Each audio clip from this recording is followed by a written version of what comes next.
Hi, I'm Bill Bradley. Join me for a recent excerpt of American Voices.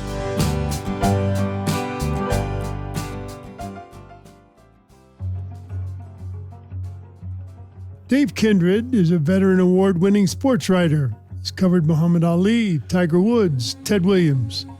He was inducted into the Basketball Writers Hall of Fame, reported on everything from the 1972 Olympics and the Munich Massacre to Richard Jewell, to Secretariat's Triple Crown, and Michael Jordan. After Dave retired, what he did next was surprising. He went to his first women's basketball game, a high school girls' basketball game that changed his life. Now he's been covering the team, the Lady Potters, for the last 15 years. And when he dealt with intense grief, it was the team, the Lady Potters, who were there for him, who showed him support, helped him move forward. Dave Kindred's new book is called My Home Team, A Sports Writer's Life and the Redemptive Power of Small-Town Girls Basketball. Dave, thanks for joining us on American Voices. Well, it's my pleasure. It's an honor, Senator. I've, of course, been an admirer of yours since I read McPhee's book when I was a child. Which makes me very old. Well, in fact, I looked that up. I'm older than you, but I read that book. I admired the writing. I admired what he said about you as a basketball player and the sense of where you are. You can believe this or not, but I have seen that in every game for the last 2,000 games I've seen, that people don't understand what you described as the geometry of the court, the sense of where you are. There's a whole lot of people never know where they are on the court. Well, Dave, just because you've said what you've said, I'll share with you something. And that is, over the years, he wrote that book in, 1965 or 6, something like that. People have come up to me and said, I really like your book, Sense of Where You Are. And I would get into a long explanation. I didn't write it. I was the subject. It was written by John McPhee. And this happened so much that after a while, I just said, okay, thanks. Thanks very much. Moved on. Yes. I've been there. People have complimented me on stories that someone else at the newspaper wrote, but I got tired of deflecting that to, okay. Yeah, right. So you just take it and move forward. Before we talk about the Lady Potters, I want to give our listeners a sense of your career up until that point, which is an illustrious career as one of the great sports writers of our time. Tell us about Muhammad Ali. What was that like? My first job once I left Illinois, I worked at the Daily Pantograph in Bloomington, Illinois, and then went to the Louisville Courier-Journal in 1965, then rated as one of the top 10 newspapers in the country. And there I met Muhammad Ali. I was just a kid. I was working the copy desk. A boss came in one day. Everybody was my boss at that time. And said, Clay's in town. Go find him. Well, at that time, the newspaper, though he had changed his name to Muhammad Ali, the newspaper still recognized him as Cassius Clay. So I just went out in the west end of Louisville. I found him, and I spent a day with him, riding around to all his old haunts, seeing friends of his. And I wrote about him, and for the next 50 years, one of the great achievements, I suppose, of my career. I didn't realize it even as it was happening. It was every day with Muhammad Ali could have been a book. The arc of his life made the story irresistible, going from probably the most reviled man in America in the early 60s to being perhaps the most revered man in America at the turn of the century. And I was there for much of it. Yeah, and give some people a sense of what the context was for being reviled or being revered. Well, early in the Vietnam War era, Ali refused induction into the draft. And at that time, my belief is that he was completely under the sway of Elijah Muhammad, who in World War II time, Elijah Muhammad at that time was the leader of the Nation of Islam. Elijah Muhammad was a draft dodger in the 40s. He didn't want Muhammad Ali to serve in Vietnam, to serve the country in Vietnam. And Ali parroted much of the Nation of Islam dogma about the war and about the country and about the mistreatment of, of black people. At that time, he lost his license to fight. He was suspended for 4 years, took 4 years to get his license back.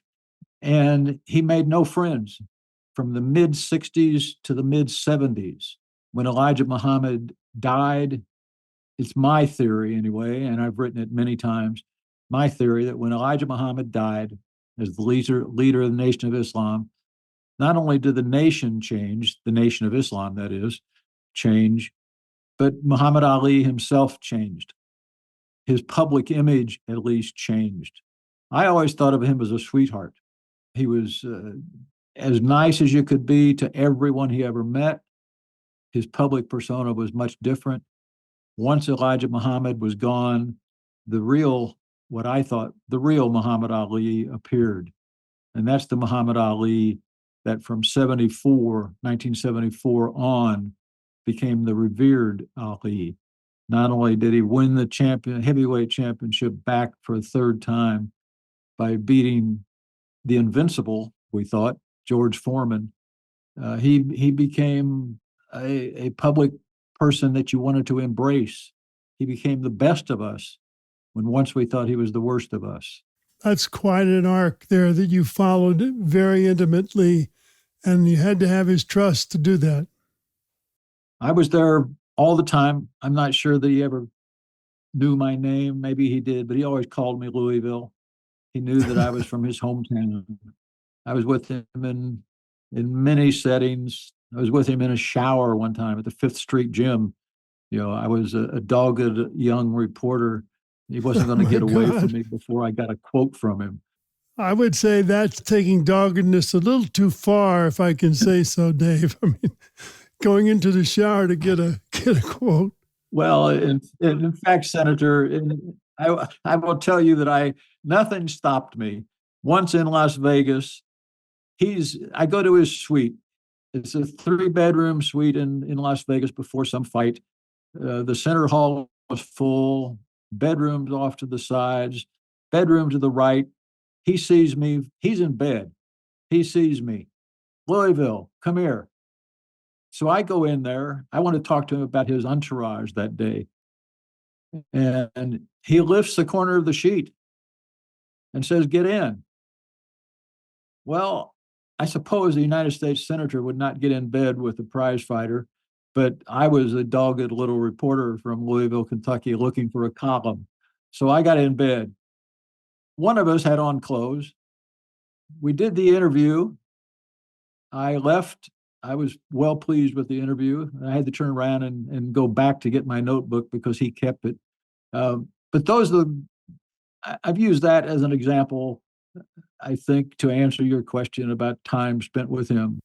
Yeah. Wow. What a story. Certainly have never heard that one. Well, so tell us, Muhammad Ali was just one of the characters, the giant figures that crossed your line of sight. What's another highlight of your career? Well, I've done a little bit of everything. I was a columnist, so I could kind of call my own shots. I could go where I wanted to, do what I wanted to. I was in Munich in 1972 when the Israeli massacre happened there. I was too young really to understand what was going on, but I did the reporting that I could do. I saw the terrorists in the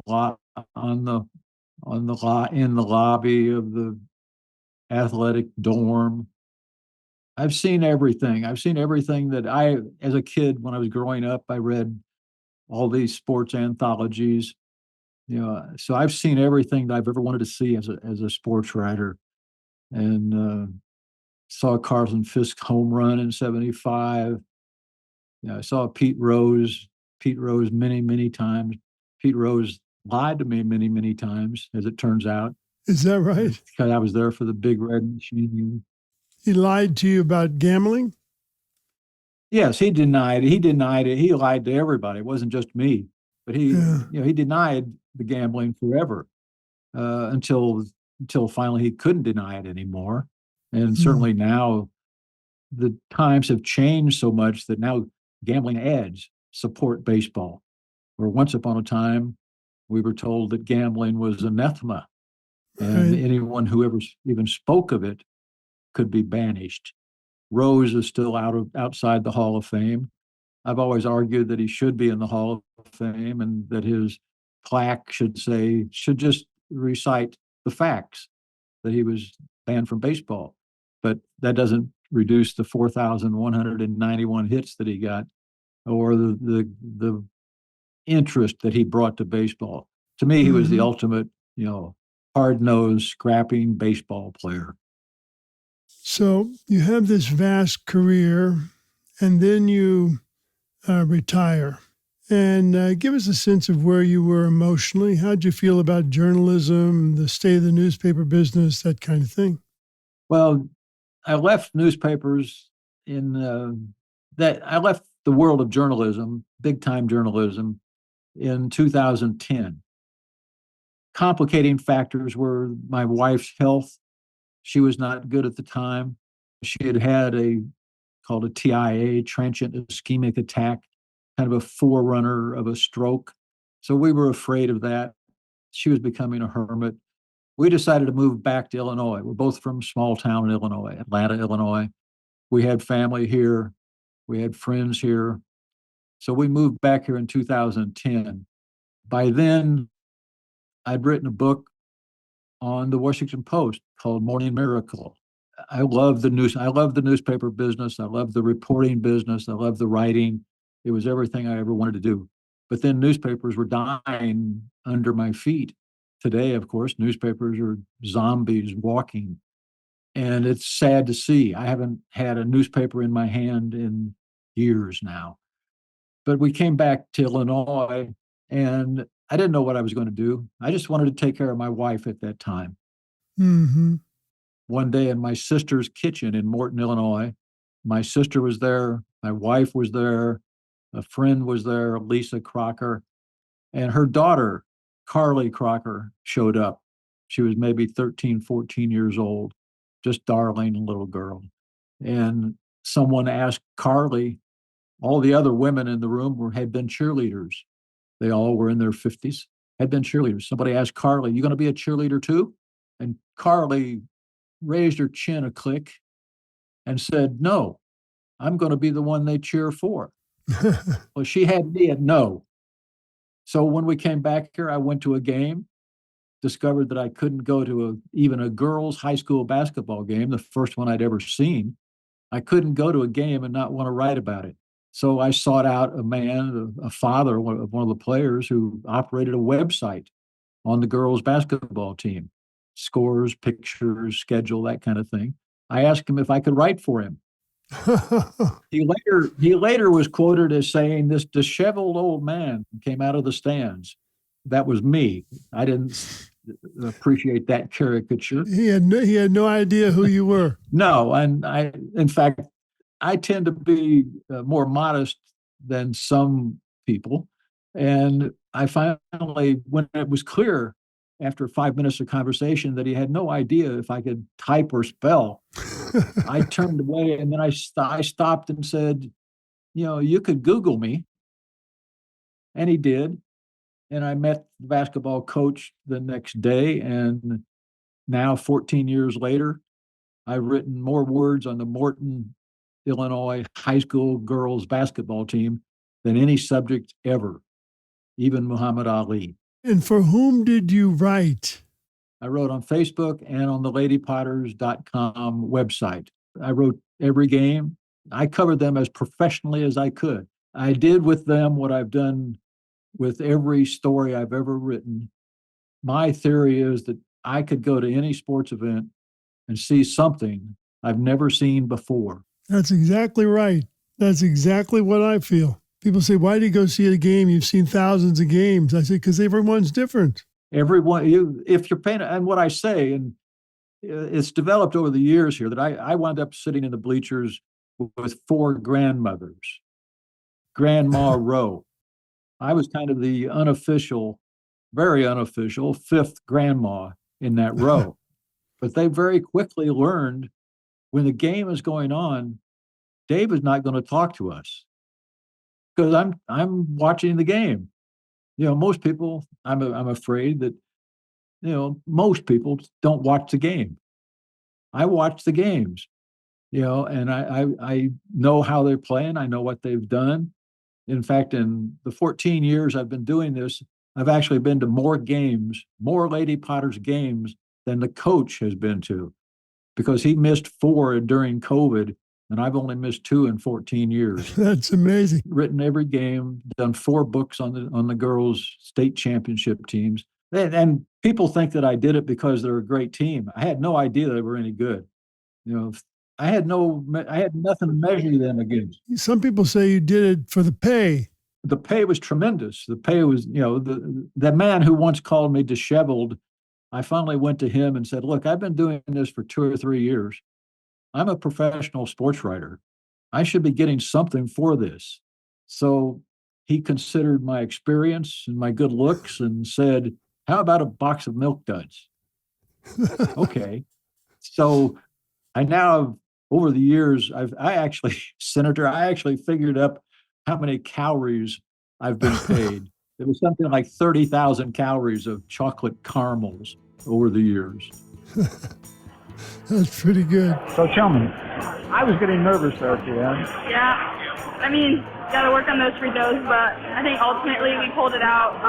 We had this team circled. Got to see how far we can get in postseason. I mean, I think we have a lot of potential. We just got to work hard. We can't let the highs get us too high. We can't let the lows get us too low. So Dave, you call the Lady Potters the Golden State Warriors only with ponytails. Yes, because at one time, and in the good times continue now, one 7-year period, their record was 210-14. Oh my goodness. And that's the same. That was overlapping the time when Steph Curry, Klay Thompson, sure, Kevin Durant, even, and the Golden State Warriors were good. And they were the kind of basketball team that I like to watch. They moved the ball constantly. It was not, James Harden, people think, is a great basketball player. He's got great basketball athletic skills, but I hate to watch him play because all he does is just bounce the ball until something happens. The Warriors had the ball in the air all the time, and exactly right. If I might, I'll go back to John McPhee and say what I learned in that book and what I learned later by seeing the New York Knicks of Bill Bradley's time was the teamwork. What I love and what I don't see in much of basketball now is that kind of interlocking movements across the floor of what I think is great basketball. It almost becomes ballet.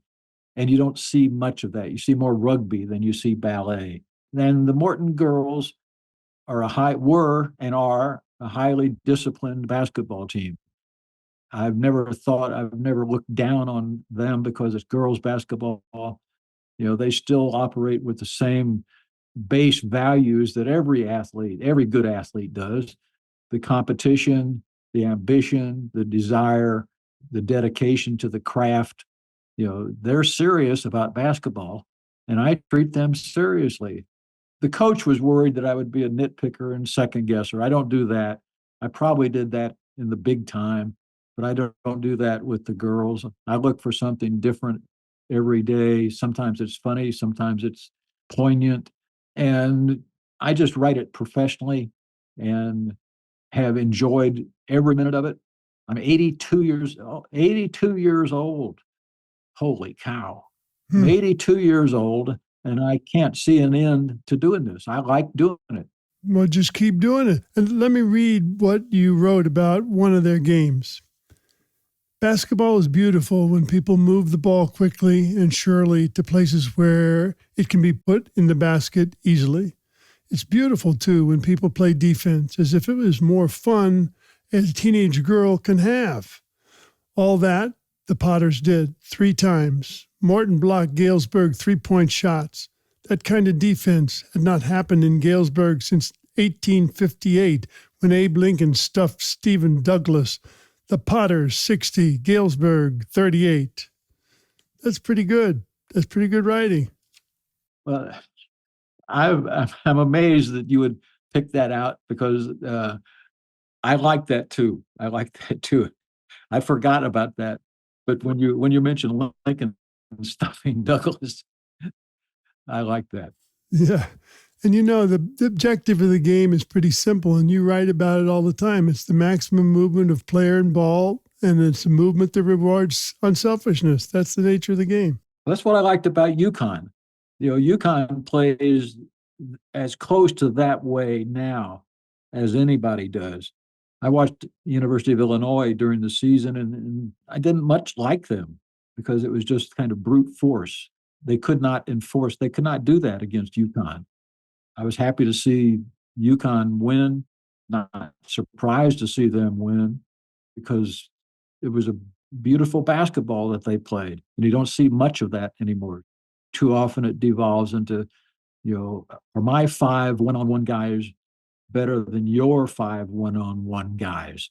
Yeah. And I'd much rather see the ball in the air. Right. I think that's a good way to say it. And I think the women's NCAA championship this year drew so many people because of the way they played, the mastery of the fundamentals, as you say. Well, that's when I first started writing the Morton Lady Potters, I have referred to John Wooden because John Wooden had made the comments early on before many people were paying attention to women's basketball. That he preferred watching the women because they had to master the fundamentals. They had to know how to play the game, where the men can cover their mistakes with strength and quickness and jumping. The women can't. The women have to make 3 passes to get the ball to where someone can score, where the men will just jump over you. And it's much more fun. And I guess for me, probably the bottom line truth is that I, of course, played basketball 100 years ago, but watching the high school girls play is much more like watching boys play 50 years ago.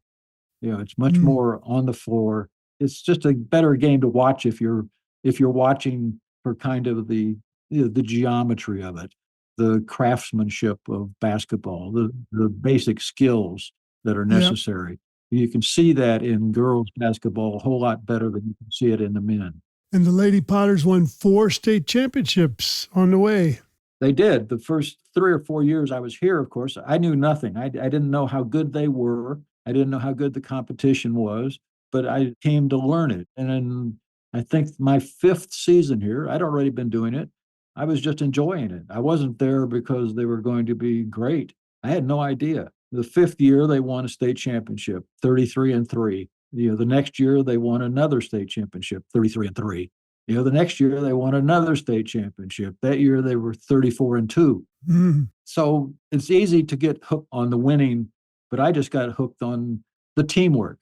And the coach, Bob Becker, has been there now 25 years. He had never seen a girls' high school basketball game until he coached one.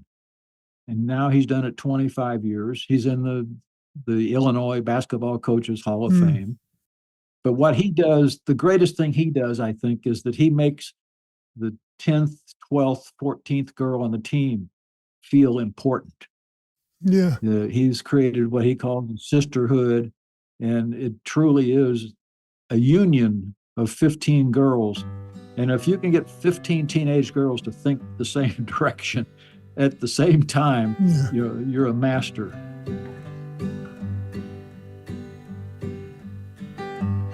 So what did this game tell you? I mean, we're fighters. I mean, the amount of ball screens that were set. I was down there and I was like, oh, if this doesn't go in. So, thank you. That one was a little stressful.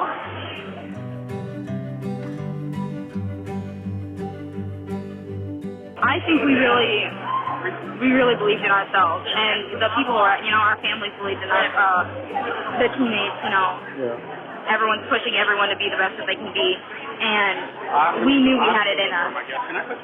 We knew we could win a Mid-Atlantic championship. We're gonna make it all the way.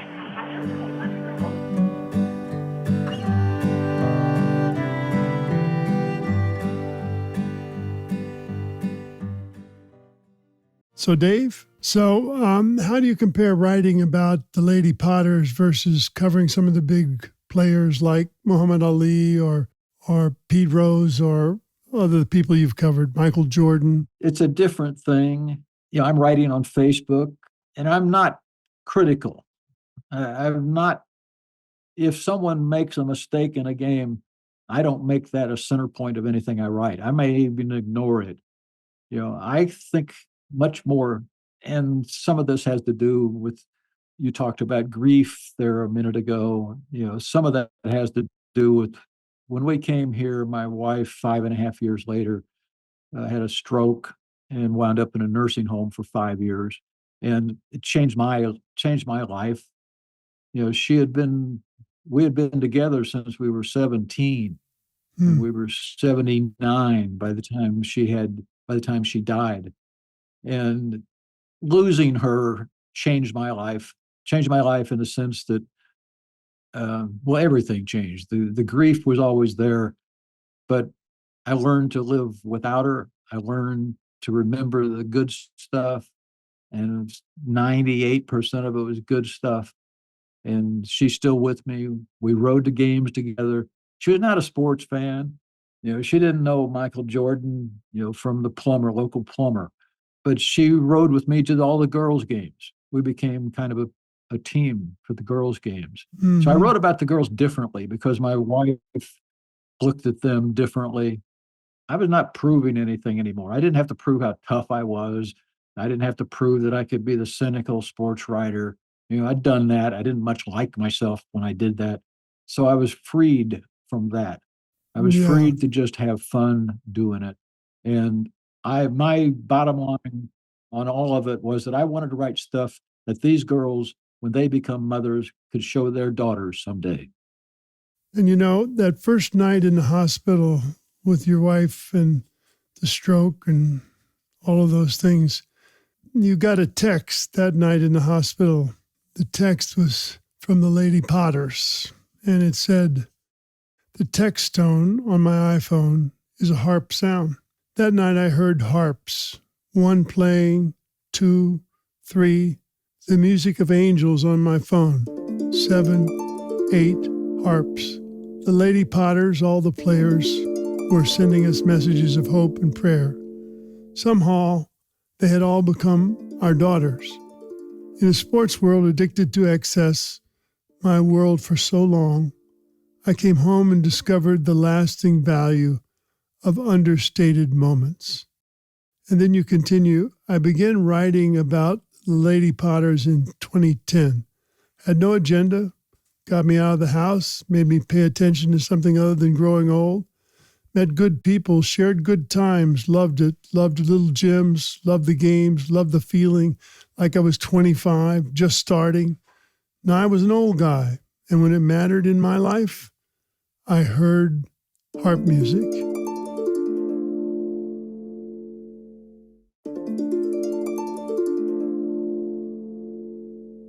That's incredible, Dave. That's really beautiful. Isn't it amazing that you found this team, started writing about them, and then they ended up helping you through a very difficult time in your life? Well, I've said before, Senator, I've said that they saved my life. Sounds like an embellishment, sounds like hyperbole, but it's not. As I said, my wife and I had been together since we were 17. For 60 years and more, she was at my side. And then suddenly, really suddenly, she wasn't there at all. Through the stroke, 5.5 years in the nursing home, she's been gone now 3 years, but she's still with me. And part of the reason that she's still with me is that these girls kept me alive. If I didn't have that, we've all heard the stories of men who lose their wives or wives who lose their husbands, and then they lose their life. 6 months later, they die. Well, I didn't want that to happen. That wasn't going to happen. And Cheryl, my wife, was the reason for that. She would have wanted me to keep doing what I'm doing. She wouldn't want me to go off and hide somewhere. And these girls made it, the girls basketball team made that possible. That's in the title, the redemptive power of those girls. They saved me from the darkness. They were light when everything else was dark. And it's been that way forever. I love to watch them play. It's the youth, the vibrance, the glow of their cheeks, all of that. It's just seeing life. Mm-hmm. They gave me life when I could have lost life. Yep. And you've given us a terrific book, Dave. I really think My Home Team, A Sportswriter's Life and the Redemptive Power of Small Town Girls Basketball is a great book. I want to thank you for being here on American Voices. Well, thank you very much. My honor. And thank you for telling us about Cheryl. Thank you for telling us about the healing power of a team. Really appreciate it, Dave. I thank you. I go see her every day. A psychologist, therapist told me, I one time said, I find myself talking to my wife all the time, and she's gone. The therapist said, keep talking. Yeah. So I do. Good. I've been speaking with Dave Kindred. His new book is called My Home Team, A Sportswriter's Life and the Redemptive Power of Small Town Girls Basketball. To find out more, visit us on Facebook. Our Facebook page is American Voices with Senator Bill Bradley. And we're also now on Instagram. I hope you'll check us out there too. On Instagram, our page is Bill Bradley on Sirius XM. Write me your thoughts or anything you've heard today and follow us.